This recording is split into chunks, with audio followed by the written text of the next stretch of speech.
An elite alien council detects an unregistered vessel drifting out of a forbidden system, Earth's system. When they attempt interception, the ship responds with silence, a countdown, and a single terrifying message. The galaxy learns Earth was never truly gone.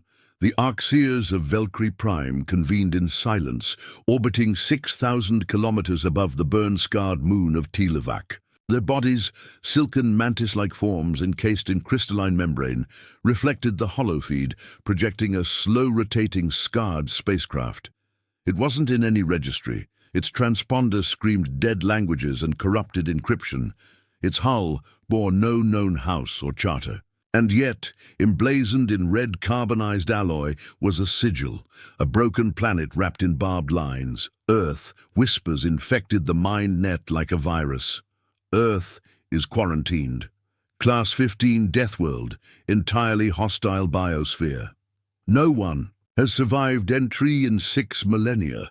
High Archivist Solutem pulsed a violet ripple across the thought space. The vessel exited the Oort shell of Zeta Hydrus.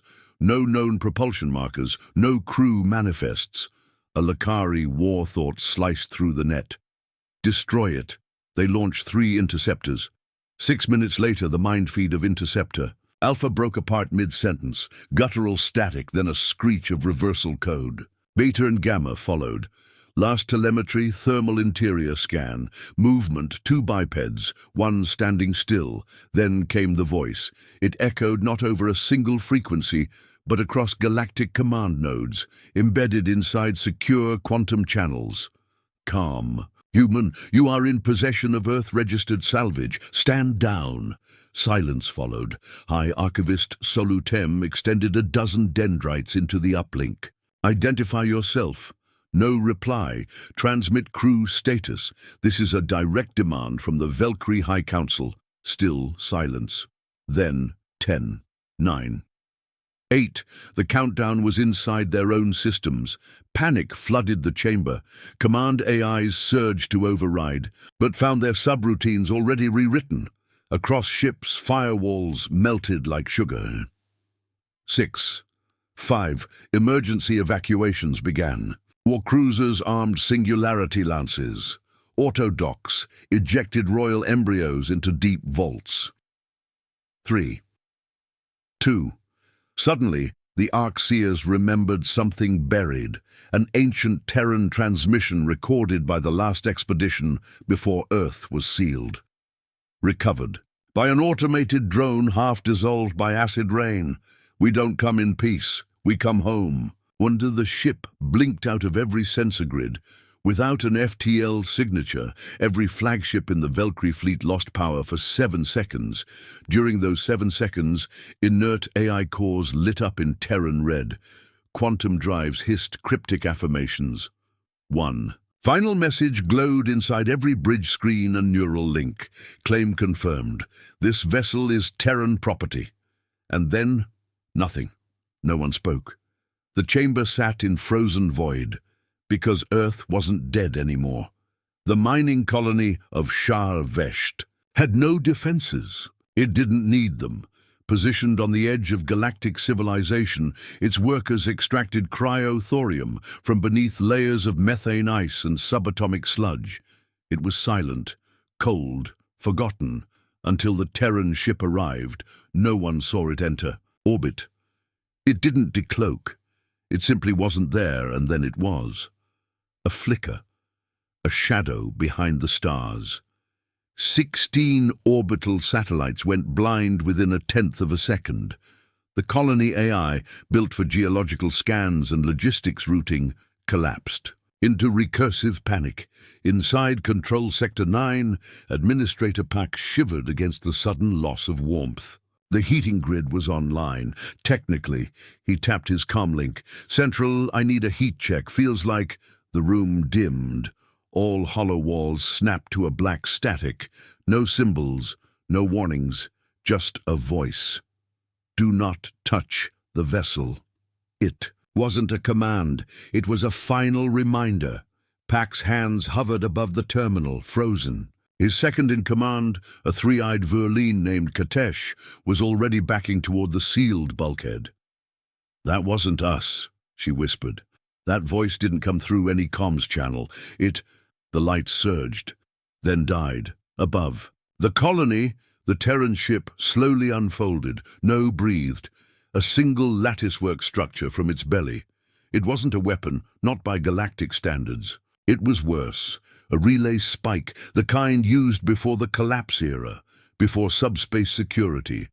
The ship had just established a hard link to Earth, through time, distance, and encryption layers the galaxy had long forgotten.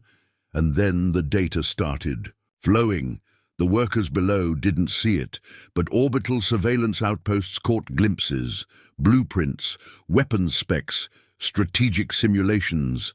Thousands of years of compressed data flooding upstream toward someone.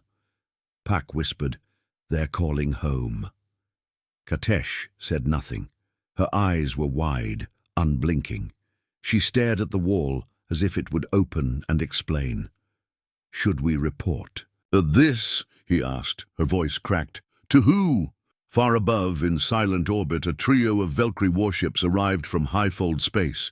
They bore the livery of the Council Enforcement Vanguard, elite, precise, emotionless. Each hailed the Terran vessel. No response. They opened targeting locks, not firing, just tracking. That was the mistake.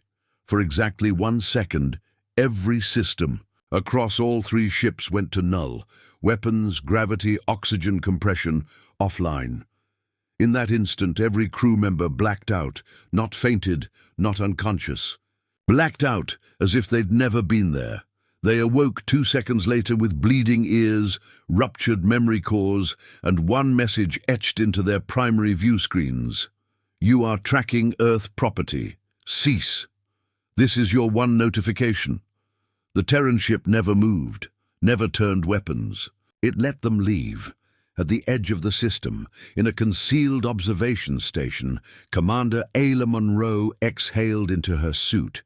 She hadn't spoken in hours. She watched the ship through narrow-angle magnifiers, her hands steady over the old control. Yoke of an Earth-made recon pod, analog, hidden. A second voice came through her channel. "Confirmation received, packet uplink complete." She nodded once, even though no one could see her. "Target behaved predictably," she murmured. "Council's first reaction, containment. Next phase will be escalation." A long pause. Then, Command whispered, "Do we reply?" Ayla stared at the Terran ship's hull, at the silent warning it had given without firing a shot. Her lips curled. "No," she said. "Let them wonder how many more of us made it out." The Council's High Response Assembly met in the upper chambers of the Dyson Vale, where stars whispered and reality itself bowed beneath compressed intelligence. Not one of the 43 delegates spoke aloud. There was no need. Emotion, raw, jagged, coursed through the mind link. Earth is alive. The Terrans possess pre-collapse tech. They accessed forbidden channels. They remember, but worse than any of that, Earth remembered them, and that meant the oath had failed. It was Solu Tem who finally unraveled the silence. "Our ancestors swore the Terrans were contained. The quarantine was absolute. What is this? If not a failure of containment? They did not just survive," whispered the crystalline being from the Eltari Concord. "They evolved where nothing should." Class 15. Deathworld. Surface temperature variance, 130 degrees Celsius. Atmospheric toxin index, 900%. Bioweapon saturation, total. Earth was supposed to be a tomb. Solu Tem opened a long-forbidden record, the Oath of the Seven Systems. It detailed the betrayal, the Terrans turning on the Council after centuries of integration. The surprise assault on the Raxial core, the siege of Nithra Ven, the last message from Earth before it went silent. "We gave you peace. You gave us rules. You think extinction ends the war. We don't." Solu Tem turned toward the assembly. "There is only one solution. The others hesitated. None wanted to speak the words, but the Lakari delegate finally did. Eradication. Back in orbit above Shahar-Vesht, the Terran vessel still hadn't moved. Inside its hull, everything was silent but humming, quiet as a predator's breath before the strike. No life signs, no heat trails. But something was operating the ship. Commander Ayla Monroe sat in her recon pod, barely breathing. Her suit reeked of burnt ozone and recycled sweat. Command had sent no further orders. Not yet. She wasn't alone anymore. Across the asteroid field, 2 more Earth recon pods had surfaced, silent, untraceable, their black ceramic hulls sucking in light. A second voice crackled in her earpiece. 3 Council fleets have rerouted. No broadcasts, no diplomatic packets. Full war configuration. Ayla nodded. Just like last time. A beat. Still think they'll talk first? Ayla's hand hovered over a small, recessed button, older than any AI still active. No, she said. They'll try to end what they started. And us? She watched the Terran ship, still dormant, still patient. We make sure they remember why they stopped the first war. She flipped the switch. A deep hum resonated through the asteroid field. Each recon pod lit its internal beacon, an old symbol, banned since the collapse. Terran free signal, no masters, no surrender. At the Dyson Vale, Council warships surged into FTL, glowing like dying stars. Each captain received the same directive: secure the relic, eliminate surviving Terrans, do not let them reach Earth. Because in some unspoken, primal way, they all knew, if the Terrans got home, the galaxy would burn. The warships came in silence. No grand declarations, no threat of force transmissions.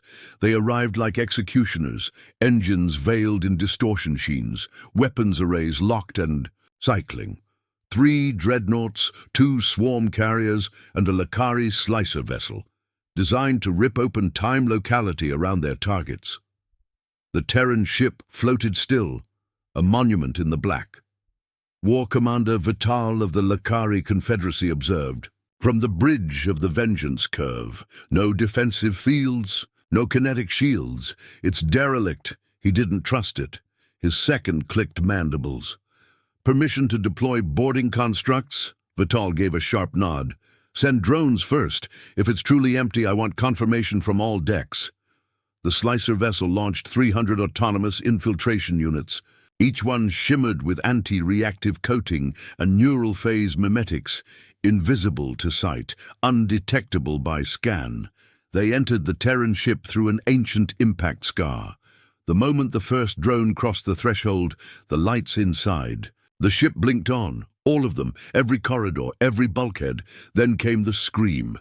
Not auditory, a pulse, low, grinding wrong. It passed through every Lakari ship like a shiver of wet teeth across a spinal cord. Several crew dropped to the floor, clutching at ears that hadn't heard a sound. One drone made it to the central chamber. What it saw was relayed for only 0.8 seconds before feed termination. A row of cryopods, 8 of them, 7 were empty. The 8th was thawing. Inside Pod 08, retinal scans flickered to life, muscles tensed. Nano-injection flooded the system with oxygen-rich revival serum. Colonel Thane Rios, 82nd Terran Ghost Division, opened his eyes. No alarm sounded. No automated brief, just one line on the screen beside him. They came back. Do what you were. Made for. Thane stepped out of the pod, naked and steaming, scarred. Calm. He walked barefoot across the deck to a sealed armory. It hissed open with a DNA click. Inside, 1 Mach-7 arc rifle, 1 grav compression blade, 1 neural visor. Standard kit for a Terran Spectre-class infantry. Except this one had something extra, a patch stitched into the armor's collar. Black Phoenix unit, last to fall he. Locked the helmet into place and vanished into the ship's corridors. On the Vengeance Curve, all drone feeds went black.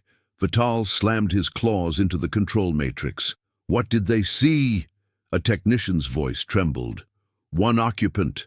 Revived, no known tech signature, he's walking. Just one? Yes, the Lakari commander bared his jaws. Send a full team. Within minutes, 40 soldiers materialized inside the Terran vessel using low-phase teleport injectors. They came in fast, forming clearing formations, rifles raised, training held, until hallway lights behind them flickered, one by one. Click, click, click. Then, darkness, their suits lit up with red warning glyphs. Motion, above, no, below. Then, silence. All 40 soldiers vanished from vitals tracking, and a single audio transmission hissed back through the bridge comms. You sent 40. That's a start. Commander Isla Monroe received the transmission 30. Minutes later, relayed through a back-channel Earthline node buried under Saturn's rings. She heard Thane Rios's voice and felt her stomach twist. He was awake. Jesus, she whispered. They left a ghost on board. Another voice cut in, deep, grim, unshaken. No, they left 8.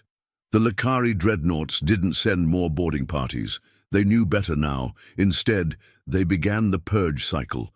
Class Omega sterilization. It was only ever authorized against bioplagues or cursed relics, never species. But the Terran ship had been reclassified. Threat level, ultra-antigenic aggressor. Response, obliteration. The first plasma lance struck the Terran ship broadside. It was enough to vaporize a destroyer. Instead, it splashed, scattering in a spray of refracted energy. The hull shifted just slightly, then returned to stillness. The Lakari admiral issued the order again. All weapons, continuous fire. Blue-white beams hammered the ship from 5 angles. Swarm missiles detonated across the hull. Graviton chokes imploded space along the ship's spine. Nothing survived that level of attack. Nothing ever had. Until now. Inside, Thane Rios ran toward the ship's central core. His feet slammed against floor plating that buckled but never broke. The armor clung to his body like a second skin, reading threat patterns, mapping impact force. The Ghost Protocol had engaged. The entire ship was now aware. Alive. He reached the cryo chamber. Pod 04 was opening. A woman stepped out. Broad-shouldered, skin patterned with memory ink and survival burns. She cracked her neck and grinned. "Thane," she rasped. "Wrecker!" He nodded. "We're up." She looked around. "Did we win?" "We slept too long." "They think they won." Her eyes went cold. "Then we teach them how wrong they are." Above them, the Lakari warship Grasp of Ruin fired its last volley, an antimatter lance meant to puncture planets. The energy hit the Terran ship mid-deck and vanished, not dissipated, absorbed. The ship's skin, now pulsing in veins of red-black metal, shuddered, and the temperature across the fleet jumped 6 degrees. Not from heat, but from fear. Something was waking. Back on the asteroid rim, Ayla Monroe and the other Terran recon operatives had broken protocol. They'd left their pods, boarding a stealth corvette hidden in the rocks since the old war. Analog, systems only, no remote detection. Inside, Ayla accessed the uplink codes, encoded in her DNA, embedded during Earth's final evacuation wave. It granted her access to the Ghost command layer. Dozens of names blinked red, inactive, deceased, lost, but now, Rios, active Wrecker, active Zane. Reviving her fingers hovered. "What do we do?" her comms officer asked. Ayla's voice was iron. "We wake the others." On the council world of Van Toll, diplomats screamed across the psychic mind link, accusing each other of centuries-old lies. "You said they were extinct. You said the weapon programs were buried. You said Earth burned itself down." In the chaos, one voice emerged, ancient, cybernetically preserved. Chancellor Vex, first signer of the Terran Quarantine Accord. "They're not fighting for victory," she said softly. "They're fighting to get home." Inside the Terran ship, the third ghost awoke. Zane Kor, saboteur, hacker of stars, smiled in the dark. "Anyone bring coffee?" Wrecker grinned. "Only blood." Thane checked the display. A timer appeared on the central panel. Phase shift in Deathworld 12. Earth trajectory, locked ghost protocol. Live Thane's voice echoed over the internal comms. Gear up. Phase 1 was survival. Phase 2 is reclamation. And Phase 3? Wrecker asked. He stared out a viewport at the ships above them. Massive, ancient, arrogant. His answer was soft. Phase 3 is memory. Phase shift began. Like a whisper, the Terran vessel shimmered, not vanishing but peeling backward, like time itself was folding. It wasn't cloaking. It was withdrawing from the current reality layer, dipping into a sub-quantum space once theorized and then banned. By council decree, the Grey Vein. The Lakari ships locked targeting solutions again. Too late. The Terran vessel flickered just once and was suddenly gone. No fold jump, no drive signature, just an absence. Inside the ship, the air thickened. The ghosts moved without speaking. Their minds were sharp, their memories sharper. Thane. Rios strapped into a neural interface seat, letting the ship's cognitive relay merge with his memories. Wrecker connected next, then Zane. Pain lanced through their skulls, burning, scraping raw. This was the price of Phase 2. To reclaim Earth, they had to reconnect with the reason they left. Their minds surged with relived screams. Earth cities, burning under council firebombs, the orbital silencing of the moon colonies, the execution of Earth's leaders on false peace barges, all filmed, broadcasted, justified. Thane convulsed once. Zane whispered, "They made us watch." Wrecker gritted, her teeth. "So we made them forget." Far above, the Lakari slicer vessel spooled its anomaly tracers. It couldn't find the Terran ship, but it had recorded the transition field. Traceable, the data analyst reported. They went into a shadow band, one of the forbidden layers. "Shadow bands are unstable," the captain hissed. "They'll dissolve." The analyst looked up. "That's the thing, they're stabilizing it." Within the Grey Vein, the Terran ship coasted across half-reality. Collars inverted. Distance became liquid. The ship knew the way. It had been built for this once, in hidden forges under Antarctic ice. Ayla Munro's voice echoed into their mind link from the stealth corvette. "We've got confirmation. Council. Reinforcements are rerouting towards Sol. They're prepping a blockade around Earth." Wrecker slammed a fist against the bulkhead. "They're going to torch it again." Zane was already typing. "Not if I trigger the recall codes." "Those are dead," Ayla snapped. "They were tied to the pre-collapse satellites." "Yeah," Zane grinned. "Which I embedded with fractal memory keys before we lost orbit."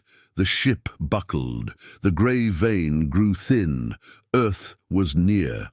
On a forgotten orbital junk ring above Earth, a satellite older than most civilizations rotated for the first time in 200 years. Its core woke, its lens aligned, it pulsed. One signal.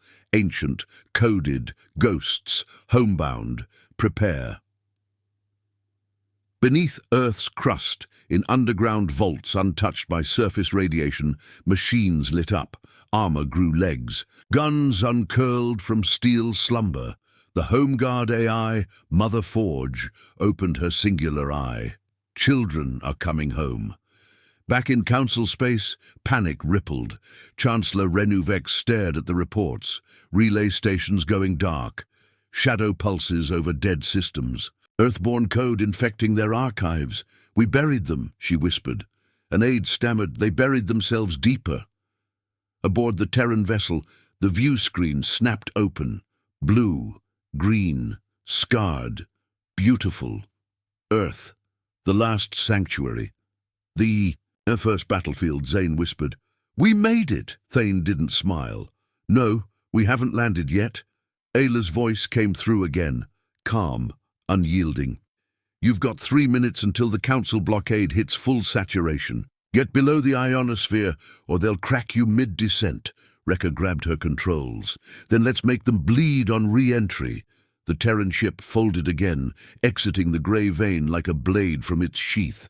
Above Earth, 20 Council. Ships turned in perfect unison, and below them, memory opened its jaws. Above Earth, the sky turned red, not from fire, from friction. The Terran vessel broke atmosphere like a spear of vengeance, its descent igniting the mesosphere. The hull groaned as shield layers failed by design, each peel of plating exposing living metal beneath, drinking in heat, screaming in data tones older than binary. Wrecker grinned at the flame licking across the cockpit. Just like the drop. Over Nova's terror, Thane said nothing. His eyes locked on the telemetry. 20 Council ships, all moving in coordinated swarms, descended with them. Optics hot, cannons aligned. "Zane," he said. "Already working," came the reply, "injecting false altitude vectors into their targeting AIs. Buying us 15 seconds, max. Then that's what we'll use." From below, Earth saw her ghosts return.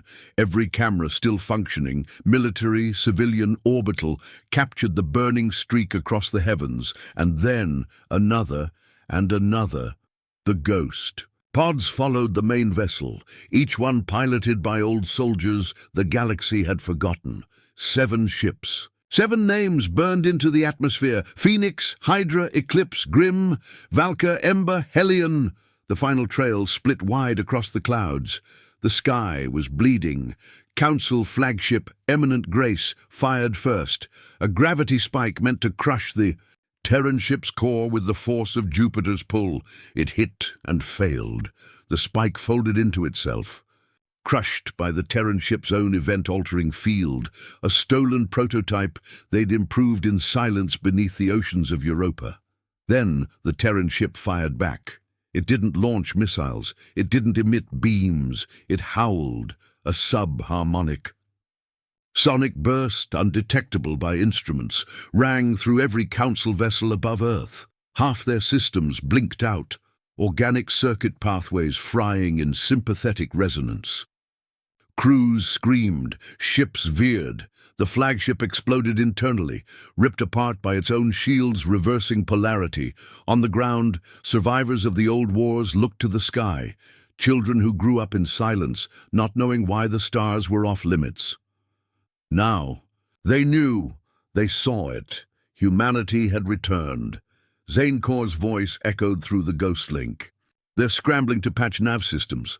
Looks like they just realized this isn't a standard fight." Wrecker cackled. "It never was," Ayla's voice sliced in.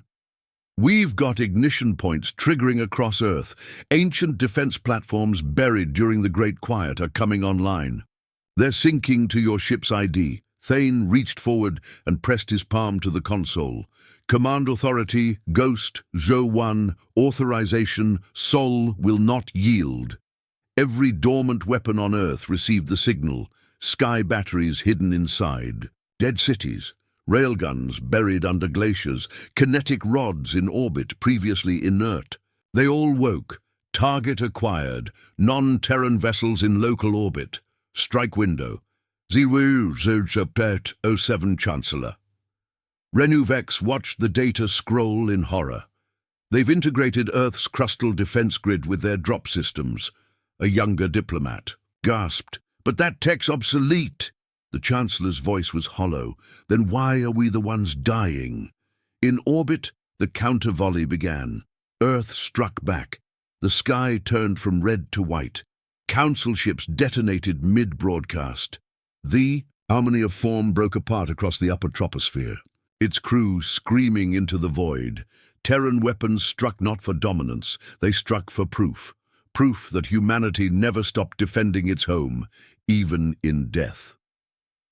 The Terran vessel crashed hard into the ruins of old Geneva.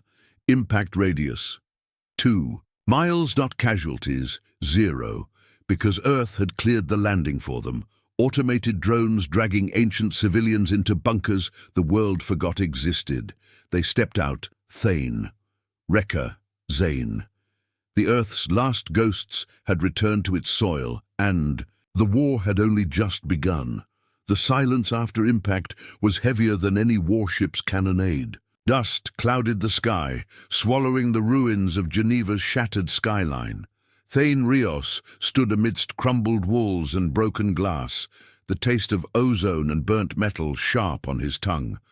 Around him, Rekka and Zane moved with practiced urgency, scanning every shadow. Ayla Munro's voice crackled through their comms, cold and clear. Local defenses are holding, but the Council isn't giving up. Recon fleets are converging on your location. You're outnumbered and outgunned. Thane's eyes narrowed.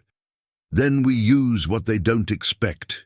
He reached for a small device strapped to his wrist, a nano-cloud emitter, calibrated to unleash a controlled EMP pulse designed to disable, but not destroy. Rekka frowned. Collateral. Damage? Minimal. We're fighting to reclaim, not raise. Zane crouched near a fallen antenna, fingers dancing over a control panel half buried in debris. I'm hacking into the old Home Guard satellite grid. If we get enough nodes online, we can coordinate a global defense. The ground trembled beneath their feet as distant explosions punctuated the city's ruins, Council forces closing in. Fast! Movement, Rekka hissed, drawing her grav blade. Shadows peeled back to reveal sleek Council exosuits, their weapons humming with lethal energy. The first volley lit the air, and the battle erupted. Thane moved like a ghost born from fire, his rifle barking a furious rhythm, each shot precise and deadly. Rekka was a whirlwind of steel, slashing through armor like it was paper. Zane slipped. Between cover, disrupting enemy comms and systems with bursts of electronic warfare. Amid the chaos, Thane's mind flickered back to the Council's betrayal. Their lies, their fear, their underestimation of humanity's will. They thought Earth was a tomb, a failed experiment. But here, in ash and ruin, humanity was rising again. Rekka, cover me! Thane shouted as he sprinted toward the satellite uplink station. Explosions shattered the night as Council reinforcements poured in, but the ghosts pressed forward, their footsteps echoing the unyielding heartbeat of Earth itself.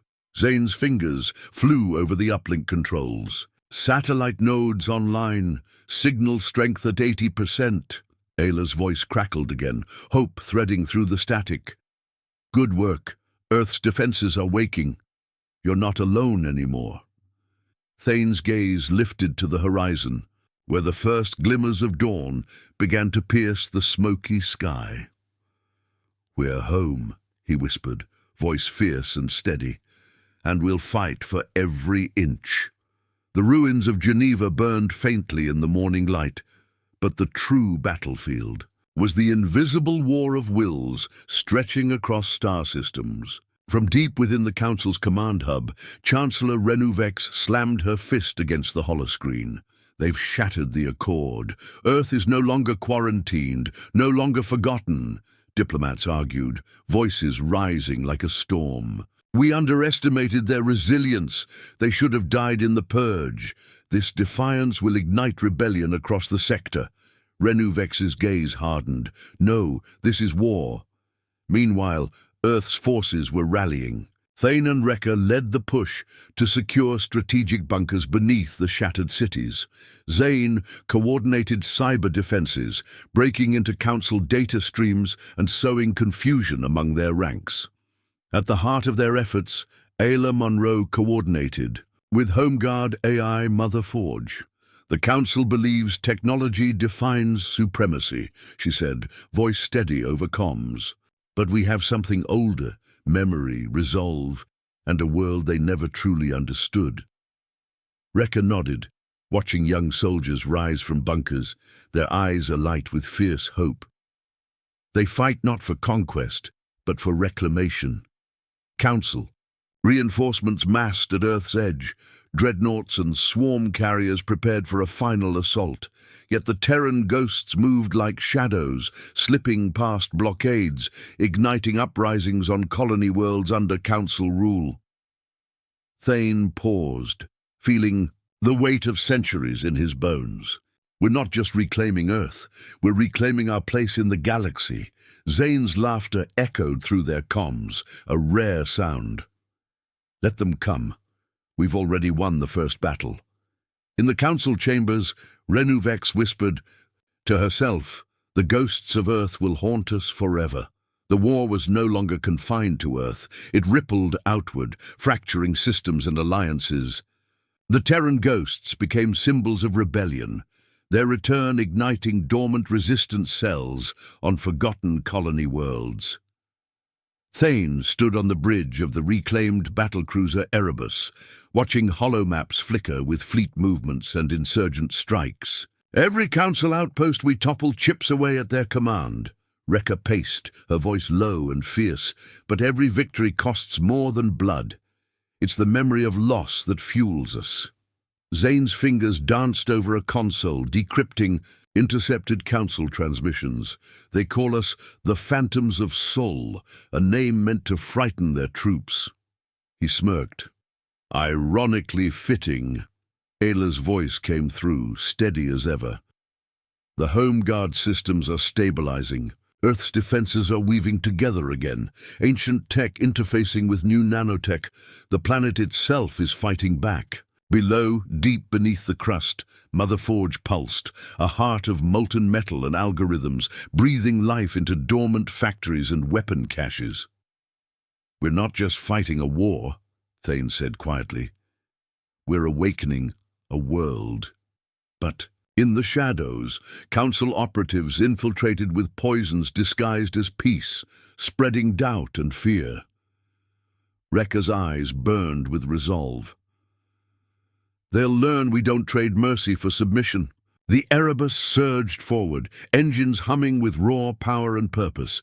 As the fleet jumped toward the next system, a message crackled through the comms, cold, clear, unyielding. "Surrender, Earth, or witness the extinction of your species." Thane's voice was calm, but every word carried the weight of a promise. "We will burn brighter than the stars before that happens." The battlefield was a storm of fire and shattered stars.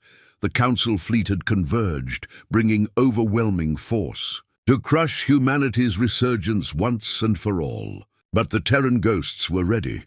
Thane stood on the bridge of the Erebus, eyes locked on the chaos beyond the viewport. "They want to break us," he said, voice steady. "But they don't understand the cost we've already paid." Wrecker's hands danced over the controls, activating the ship's ancient yet deadly defenses. Gravity wells, pulse shields, nanite swarms, technology born of desperation and genius. "Every move they make, we counter." Zane's fingers flew across the hacking console. "I'm inside their targeting matrix, feeding false data, scrambling their formation." Ayla's voice pierced the comms with quiet strength. "Mother." Forges amplifying Earth's response, deep core weapons activating. Outside, orbital cannons roared, sending volleys of molten iron streaking through space.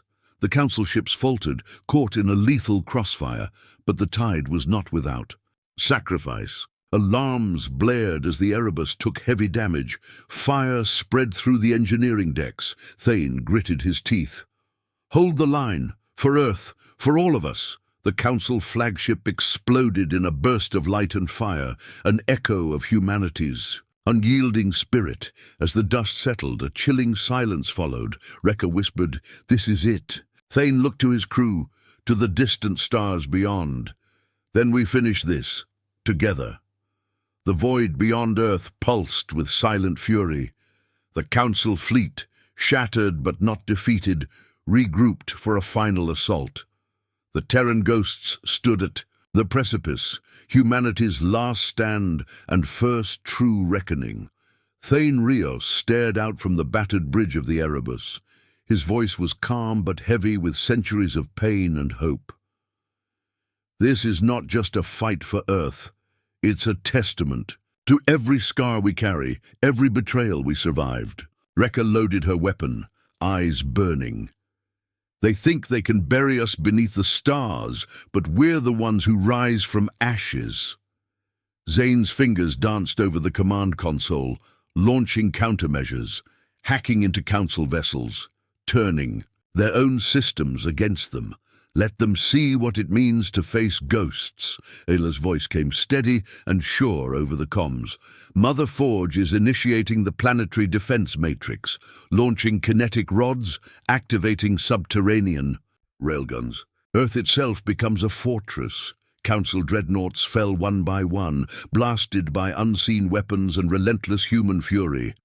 The battle raged between stars, a dance of destruction and defiance.